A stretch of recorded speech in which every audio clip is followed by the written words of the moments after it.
Hello, welcome to our Victory in the Workplace podcast today. This is one recording that I've been really looking forward to doing because I'm in one of my favorite places, which is Sibiu, Romania, in the middle of the Transylvania region, and I'm with a couple of my favorite people in the city of Sibiu. Unika, welcome. David, welcome. Thanks for the invite. Nice seeing you again. Yeah, now I'm Unika. You and I go way back, and we were talking about this the other day. We did almost across the country. We went from Bucharest to Baia Mare. Bucharest is in the south. Baia Mare is very far north. How far from the Hungary border? 200 kilometers. Oh, it's still a ways from there. Okay. Anyway, you and I made that trip along with a young man named Eric, who came over from the States from our church. And at that time, I was not a coffee drinker, okay? And if you understand one thing about Romanian culture, Romanian people, as American people do, they love their coffee. And at this time, I was not a coffee drinker. This is probably about 8 years ago, approximately. And what was it, about a 10-hour drive? Yeah, maybe 10 hours. Yeah, it was a long time, but time went quickly. We had such a good time. And I'm in the back seat. I was studying. You and Eric were sitting up front. We start partway through. We were going through a mountainous area, very pretty. And you two really gave me a hard time about not drinking coffee. So I had my first cup of coffee. I don't know, 60 years old, whatever I was, late 50s. And you give me a cup of real strong Romanian coffee, along with an order of meat. Maybe you could tell everyone what meat is if they don't know. I don't know how to explain it. It's kind of sausages with meat and onion, and not onion, garlic and other stuff inside. I can explain. Do people eat it for breakfast or mainly lunch and dinner? No, lunch and dinner. Lunch and dinner, but we were having it for breakfast that day, if I remember. And that might be because we got up really early. Anyway, so I had my meat. I drank that cup of coffee. And I've never taken drugs, so I don't know anything about that from experience. But Eric tells me, we still joke about this from time to time, he tells me the rest of the day I was buzzed. I was talking real fast, and I was moving really fast, and you guys had a good time talking about me and my first real cup of coffee. Now, here's where I'm going with this. Fast forward 8 years. Get together this weekend. We're talking about going out for coffee, and I find out this very sad news about you and your wife, Serena. You don't drink coffee anymore. For a while, yeah. For a while. Yeah. Okay. We'll see. We'll see. I will go. You all have seen those signs, David. You've seen these too. Life is short, drink coffee. And can you imagine what the coffee in heaven's going to taste like? Actually, I can't. You can, okay, but it's going to be great. Romanians make some really good coffee.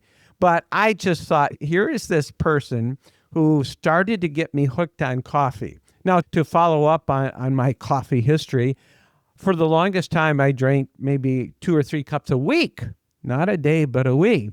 And then finally, because coffee is so cultural, you get together with friends, you go out for coffee, and all of a sudden, I'm starting to drink it more days than I'm not drinking it. The days I'm not drinking it, I'm starting to get headaches. You know how that goes, right?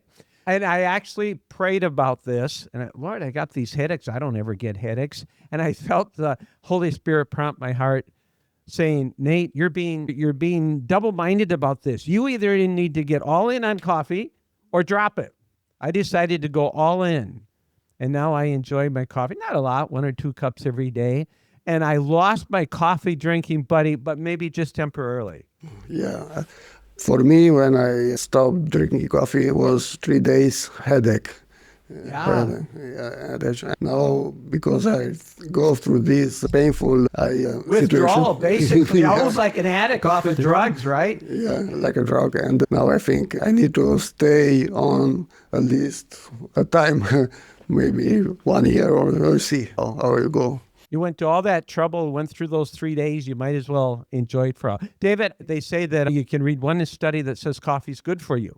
You can read another study that says coffee's bad for you. I know you're not a medical doctor, but what's your take? You think it's good for us or bad for us? I think it depends who is marketing. If it's a coffee brand is marketing, they're saying, oh, coffee is gonna bring you a lot of benefits. Yeah, but I think more important is each one of us to know themselves. I know myself, and what I know about myself regarding coffee, I know for sure if I drink too much coffee, my heart starts pumping really fast, and in the evening or afternoon, I go down with my energy, and it's not a good thing for me. But I really like coffee, especially espressos.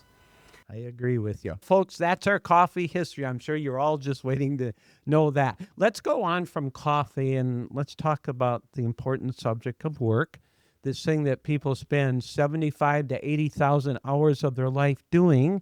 You know, I don't know how much how much time the average person spends with their family, but I would guess maybe it's 25% of that, if that. We put so much focus on family and marriage and parenting, and we should. That obviously that's important, but the time at work, that hasn't been talked about much. Tell me, in your life in Romania, you are Romanian, I'm American, a lot of things are probably the same at work, but there might be some differences. What do you perceive, David and Unika, to be the biggest problem people face at their jobs in Romania? I know that's a wide open question, but answer it any way you'd like to answer it. I think sorry. One mentality that people have in Romania about work is that work is a necessary evil. So you need to go to work to pay your bills, but otherwise work doesn't do any good for you. And another mentality is that work is very secular. It's a secular thing, and worship and church is a spiritual thing. We separate work from our spiritual life. So I think that's a big problem for Christians in our country. I think you and the rest of the world do that. What you said about work being a necessary thing, I thought of this example once, being a parent, having your children eat their vegetables. They're good for them. They need them, but they're not going to enjoy a plate of spinach like they're going to enjoy an ice cream cone. But it's necessary. It's good for you. And that's what you were saying, people perceive work. And then also this idea of separation, that Monday through Friday is secular and Sunday is spiritual. I thought about this the other day. Tell me, give me your reaction on this thought. Okay, the Bible says, be holy all the time. I think 1 Peter 1:15, be holy in everything you do. In everything you do. So I'm thinking, I come to this conclusion, the Bible says be holy in everything you do. If work isn't holy, we better all quit work. Yeah, I think everything we do, it's everything we do. Mm-hmm. I saw that we have this special thing that we apply the laws how we like, or we extract from something, especially verses in the Bible, and we apply them how we were taught, or how we like, or how we feel it should be. But yeah, I think it's wrong. I think we should take anything like laws or verses in the Bible as they are. And this verse, it clearly says that everything we do, we should do to be holy, especially work, because we spend a lot of time, and in the time we work, I think we can impact most of the non-believers. Yep, exactly. And I just thought of a wonderful response I had to something you said, and I totally forgot it. That happens, right? That happens. So tell me, David, what's your take on the biggest problem people face at work? I think it's also in the non-believers and also for the believers, because I always have a saying, a Christian, before he's a Christian, he's a human, he's a Romanian, and after that he's a Christian. And a Christian is going to have all the habits or the mindset that all the Romanians usually have. And one of the things in Romania it's wrong about work, it's the attitude. They don't have a positive attitude regarding to work. And usually I saw colleagues, when I was working as an engineer, I was a non-believer in that moment, and I was asking, I had a few colleagues when I was working as an engineer, they were so enthusiastic when it was Thursday evening or Friday afternoon, they were so hyped up. Oh, tomorrow is Saturday, it's weekend, I have a lot of plans. Oh, I'm gonna go there, I'm gonna visit my parents, I'm gonna do that. It's the same for the Christians. They live That's the reason was that I was saying that a Christian before being a Christian is a Romanian and a human. And this is the first thing that I saw, that the mindset in Romania, I think for all the humans, is that they live just in the weekends or in the holidays. And that happened 5 or 6 years ago, and something it was in my mind that was saying, I think it's not right just to live in the weekend. It's not okay. Yeah, this is the first thing that I noticed about how people in Romania are relating to work. It's great, David. And you know, there's a verse in the Bible. If you've been a Christian 5 minutes, you probably know this verse. This is the day the Lord has made. We will rejoice and be glad in it, right? Now, I think that's probably one of the verses you hear in church on Sunday more than any other verse. I get it. I was a pastor. Pastor stands up in front of his sleepy congregation, which is a whole nother subject. I don't understand how so many people can be to work at 8 or 9 o'clock, Monday through Friday, and Sunday morning at 10 o'clock, they come dragging into church. Probably because they stayed up too late and celebrated on Saturday night, David. Anyway, so the pastor or worship leader stands before the congregation and says, folks, this is the day the Lord has made. We will rejoice and be glad in it. And he's correct. You know what? That verse is true on Tuesday morning, too. Unika, you're going to say something. I mean, from communism and entering in capitalism, I think people have a very wrong idea what capitalism means. And they try to come rich very quickly, and owner business are taking advantage of their employees, and they pay their employees very few money, and employees are frustrated and they try to work multiple jobs to take care of their families. That's why things have a negative impact on workplace environment. As you're talking, Unika, I'm thinking of all the verses in the book of Proverbs that refer to what you were just talking about. Getting rich quickly, being greedy. There's so many verses, and we don't have time to get into all those right now. I will always remember you've been a really good friend and been a mentor in some ways to me. And this one statement, you probably will remember it. We were having a conversation. You said to me, Nate, how much is enough? And your answer was? A little bit more. A little bit more. The idea that you never get to. What have we ever met anyone? I guess these people exist, but they're very rare. How are you? What's your financial situation? I have plenty. I don't need any more. You don't hear that very often. He asked me the same question. And what did you say? I don't remember, but I know he taught me or asked me something like the same. Yeah. When you said this about the financial thing, there is a Romanian joke with one of the richest men in Romania. And the joke was something like, oh, how these guys, and someone is like asking, okay, hey sir, how are you? And he's one of the richest Romanian, he's like a billionaire. And the joke was something like he was saying, life is okay. This is like the mindset in Romania. No matter how much money you have, you cannot look that you have a lot of money. You have to look like there are some problems. You can't look like very happy or very rich. I still have problems. This is not working. I know, look, football game is not okay. Or any kind of this nonsense problems. And there's a Bible verse that says there's a person who's rich and pretends to be poor. Isn't the Bible so practical, you guys? When I read it, I'm just amazed at how it speaks to life. There's a question. I was going to save this for later, but I'm going to be risky and ask it of you right now. Again, a very general question.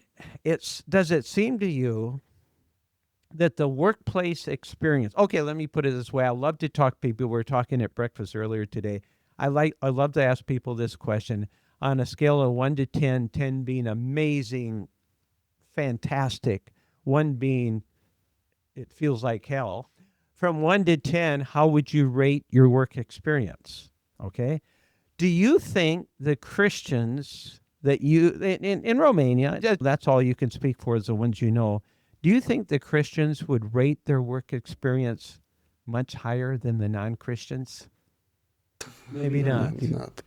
Because they didn't see work so spiritual, and they think only spiritual things like prayer and reading the Bible, going to church. They will rate that maybe 10%, the highest score, but the work is always complaining. People always complain about the work, about their bosses, about their colleagues. And I saw a tendency in Christians in Romania that they didn't let the other people know that they are Christian at the workplace, their workplace, because when problems come, they think maybe they will judge me because I'm Christian and I still do mistakes or some other things. So they hide their Christian faith in the workplace. That's the opposite of what I think is best to normally, if you start a job, you don't go in, you don't preach. Obviously, you don't do that. But I think as soon as you can let your colleagues know you're a Christian, it keeps you focused. Yeah, I think when people around us, they realize that we're Christians, I think a Christian can feel like supervised.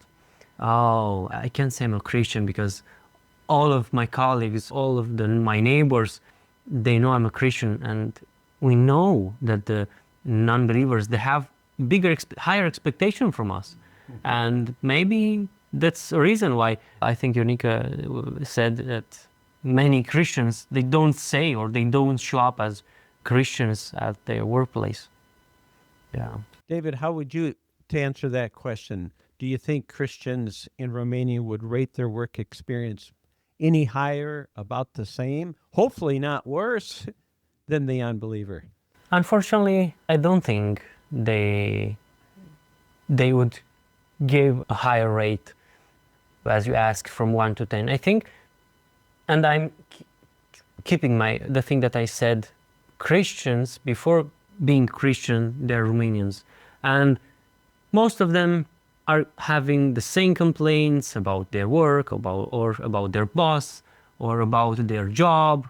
I hear a lot of Christians complaining about their daily job. Mm-hmm. Most of them. I think the Christians that I didn't hear complaining about their job, I think I can count them on my both hands, on the finger on my both hands. And a lot of people. Yeah, and I know, like, just in Sibiu, like hundreds, maybe over 1,000 people. Wow. Yeah. You're popular. I don't know. Maybe. Yeah. Yeah, I think this happened through my work, that I know a lot of people. Yeah. And unfortunately, there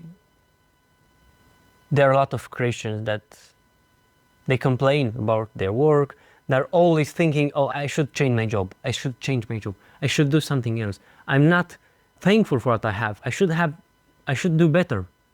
And they're not thinking, I'm always hearing Christians that are praying, oh Lord, please help me change my job.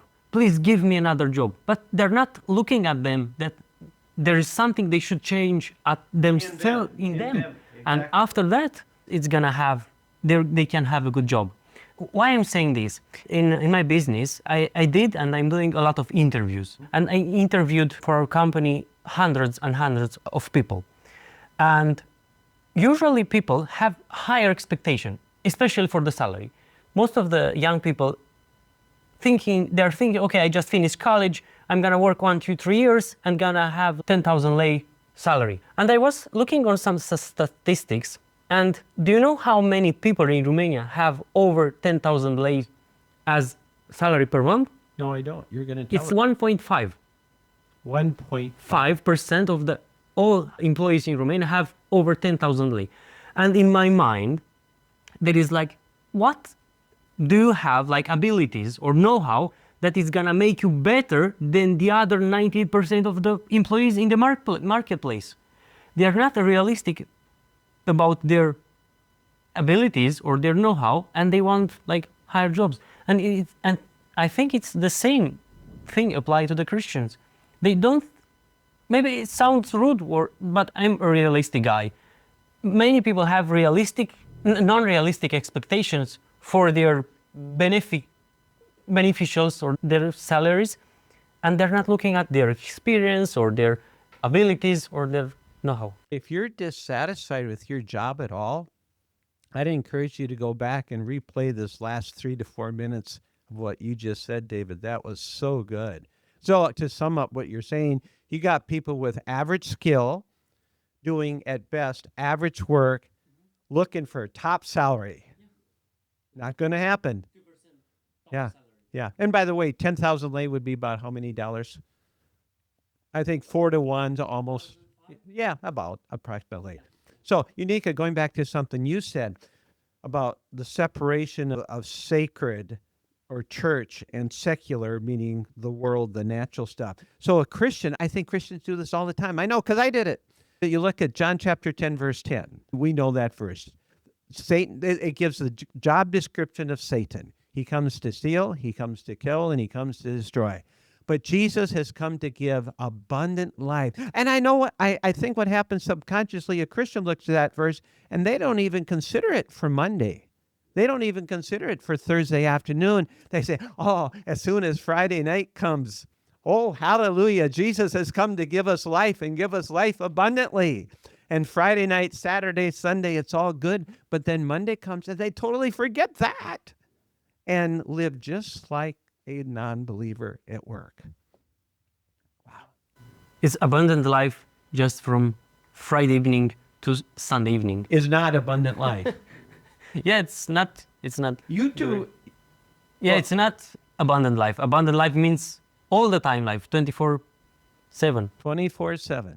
24/7. You both have a lot of experience, and thank you again for being with us in this podcast today. Wanted to ask you, can you think of an unusual, funny, weird experience that happened that either to you or a colleague at work where you just found yourself going, I never would believe that would have happened at the workplace? You guys got any? I love to hear workplace stories. You got anything like that? I have something recently when somebody joined our organization because we're a Christian organization, and he said that I didn't believe that in a Christian organization you have a boss.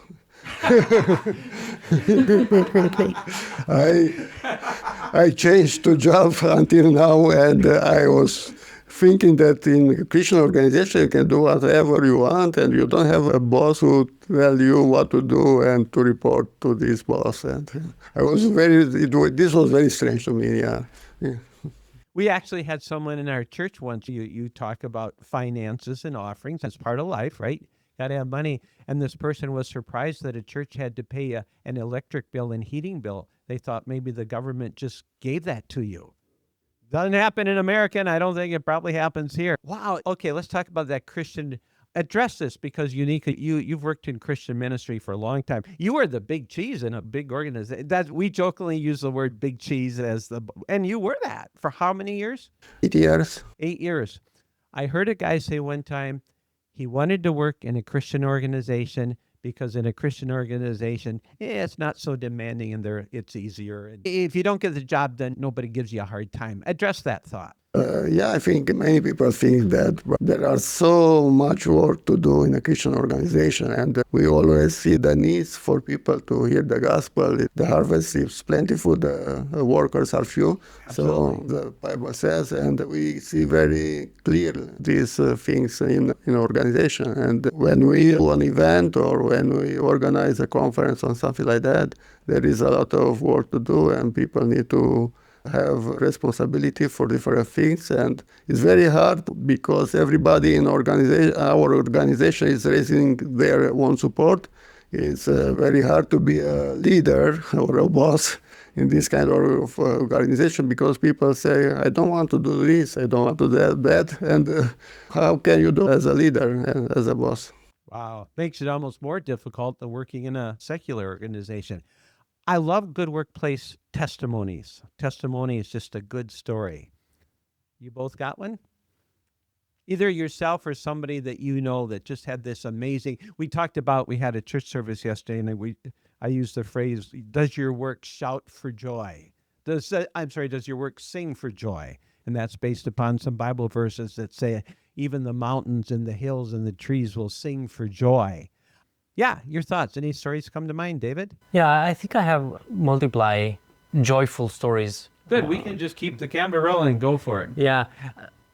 One of the things that really is working with people and having people in my team and seeing how they grow up personally, professionally.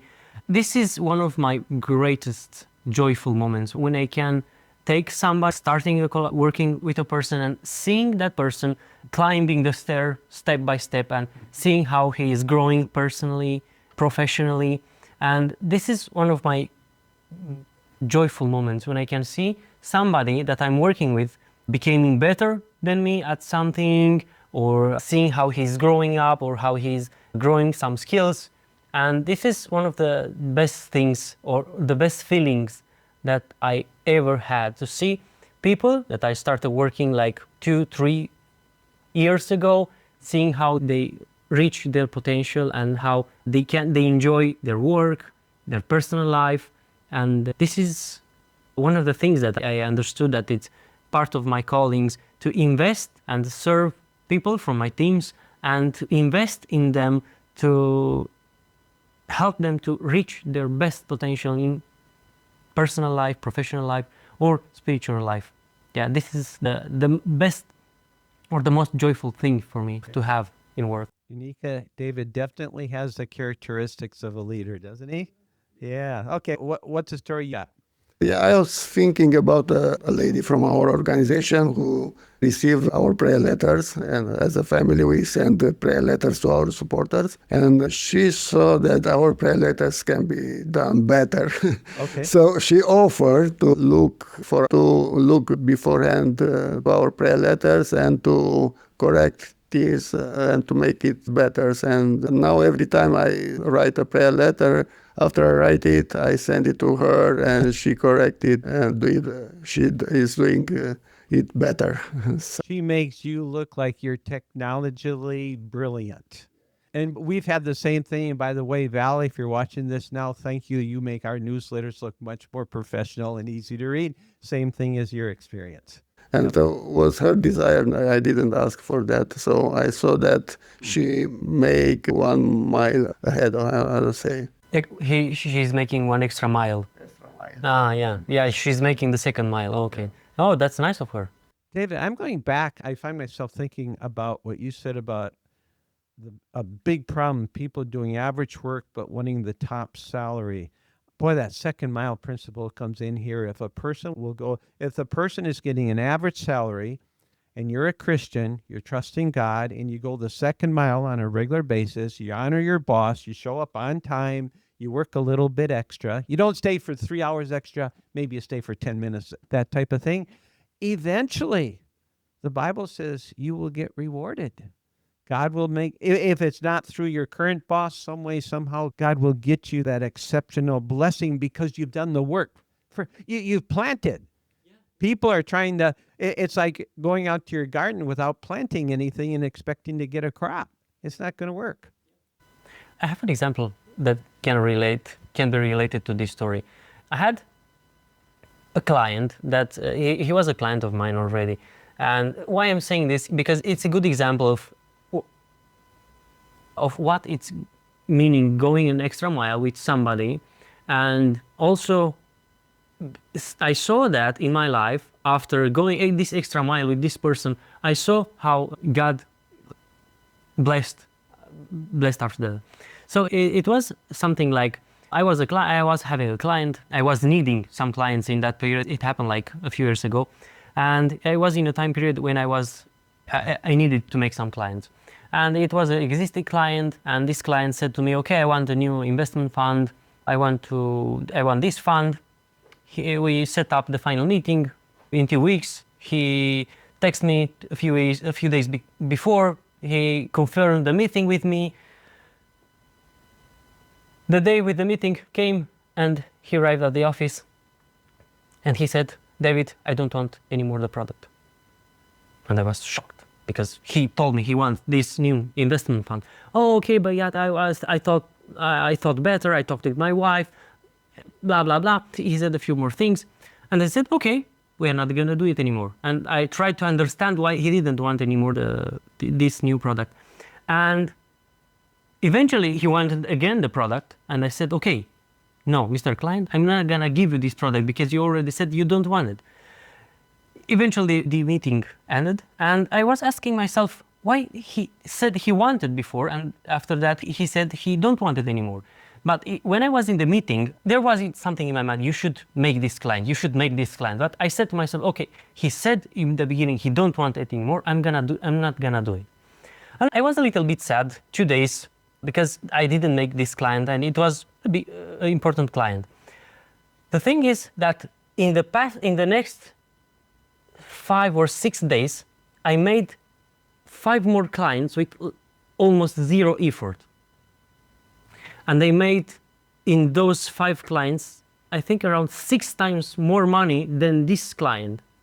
And why I'm saying this? Because this is one of the first things that I'm usually teaching in my seminaries about try to give a good example. And as a Christian, I think it's really important to show that you are obeying to the scriptural rules.